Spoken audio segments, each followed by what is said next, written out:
Hey, what's going on, everyone? Greg here, and a new iMac may be coming a lot sooner than we thought. Okay, just wanted to remind y'all, I'm from Jersey, not the South. I just wanted to remind you that we are now about 40,000 subscribers away from hitting 200,000 subscribers.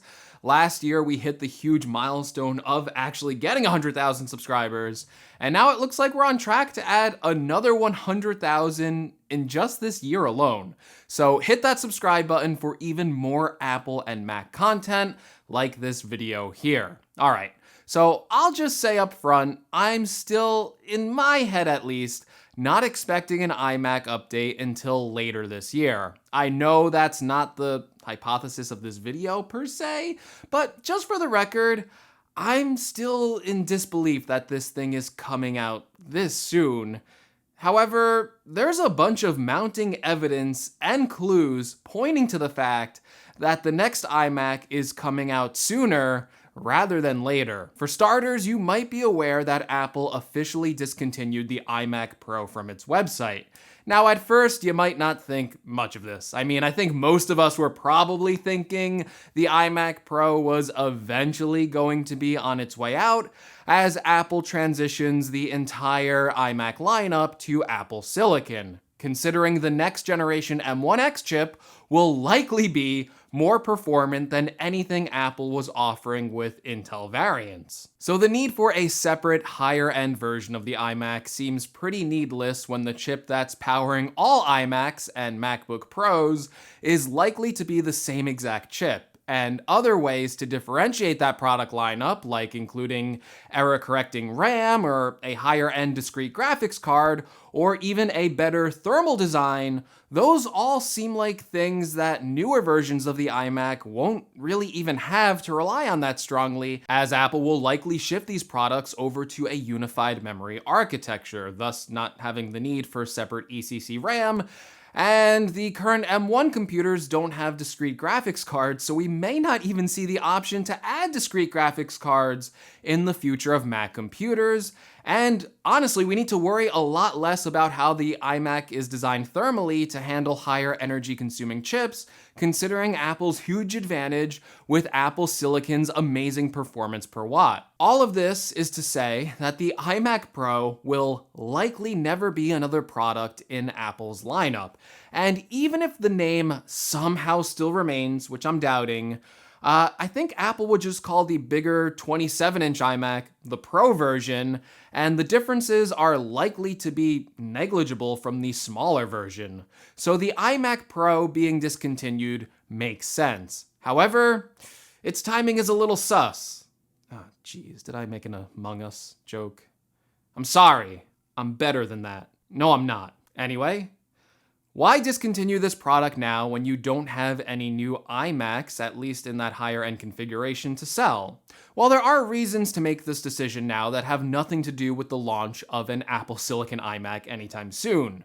When Apple discontinued the iMac Pro, they actually kept the product up for a couple of weeks with the disclaimer of you can buy it while supplies last, meaning that Apple knew they would eventually transition the iMac lineup not only to Apple Silicon with a brand new redesign, but they also had to make the decision to just stop manufacturing or ordering any more parts for a product that would probably be gone by the end of this year.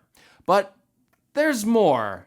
You see, it wasn't just the iMac Pro that got discontinued. We also got lower end configurations of the iMac lineup being discontinued just a couple weeks away from the iMac Pro being discontinued. And the strange part about this is that it's just two configurations. The 512 and 1 terabyte version of the 21.5-inch iMac is unavailable to order on Apple's website. They don't even give you the option to configure it that way. It's just bizarrely gone. You can't choose higher end or higher tiered SSD storage options on the 21-inch iMac. If I'm reading into this, it means that Apple didn't just randomly pull these configurations down, they pulled them down because they simply just don't have those configurations to sell anymore, and they probably don't plan on manufacturing new versions of that configuration much like the iMac Pro. They are probably just planning to sell whatever inventory they have left for the iMac, and they probably cease production of all new units and selling whatever they have left.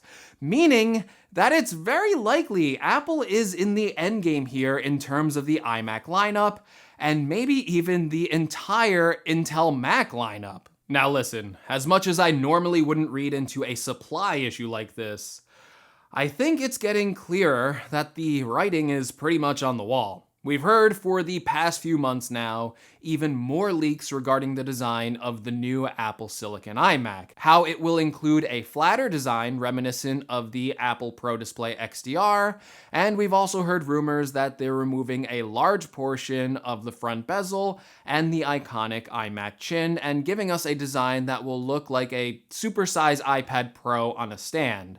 And it might even come in some fun new colors rather than just the default silver option. Perhaps more importantly, we know that Apple already told us in their own words that they are transitioning the entire lineup of Macs to Apple Silicon, and that the full transition would take at the longest just 2 years to get the job completely done. So while we're seeing certain configurations of the iMac get discontinued, and with the knowledge of Apple working on transitioning the entire Mac lineup to Apple Silicon, it's tempting to assume that Apple's new iMac might be coming out soon, like very soon. Perhaps the even biggest cryptic clue in this whole story, this iMac upgrade conspiracy story, was the tweet from cryptic Apple leaker Love to Dream, who tweeted out, "Mini LED, not only for iPad." This tweet is significant because we know that Apple is working on bringing Mini LED display technology to the iPad Pro, and there were rumors that they were planning to bring this display technology to their Mac lineup as well, with the iMac being one of the products that would get this new Mini LED display. Now the iPad Pro is rumored to be coming out sometime in April. And if we're reading into this, and let's be honest, we've been reading into things a little too much in this entire video, but it sounds like Love to Dream is backing up this idea that the new iMac redesign is going to be coming out soon, like next month, soonish. Listen, for me, it's hard not to get excited about this iMac, a product that I was not only expecting to be launched later this year, but one that might actually be coming out a lot sooner than I thought. The iMac has been my main computer that I have done all of my work on for this channel since the beginning, and only recently did I abandon it to start using the amazing M1 MacBook Pro and M1 Mac Mini as my two main computers. However, since that transition, although there's been a ton of benefits switching to the M1 platform, I still miss having my all-in-one big desktop workstation with an amazing 5K display built right in. I've been such a fan of the iMac since the first one came out all the way back in 1998, and the last refresh of the iMac design came all the way back in 2012. So I have been waiting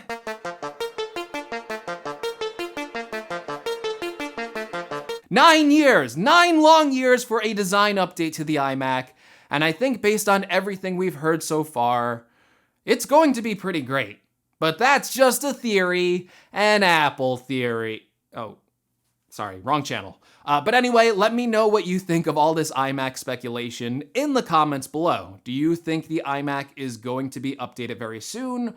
Or are you skeptical and think we still have a ways to go before Apple updates their all-in-one desktop computer? If you like this video, please give me a like. If you want to see more from this channel, make sure you're subscribed. If you want to help the channel out in any way, make sure you check out some of the links in the description, and you can find links to all my social media accounts there.